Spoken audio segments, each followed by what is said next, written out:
Hi, in this video I will show you how to recover deleted mails on the Gmail. So the process is pretty simple.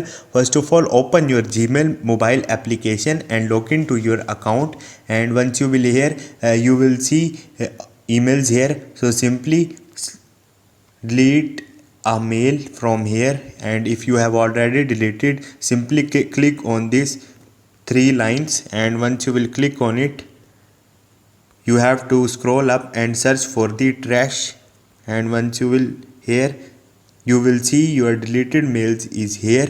uh, you will get your mails after the delete to the 30 days, and after the 30 days it will delete automatically from here, and you will not recover your emails afterward. So simply tap a while on it and click on three dot icon. Now click on the move to, and now select option where you want to move the mail. So simply click on the primary, and once you will do it, your mail will be recovered. So mail is here. Hope this video will helpful for you. See you next time. Thank you.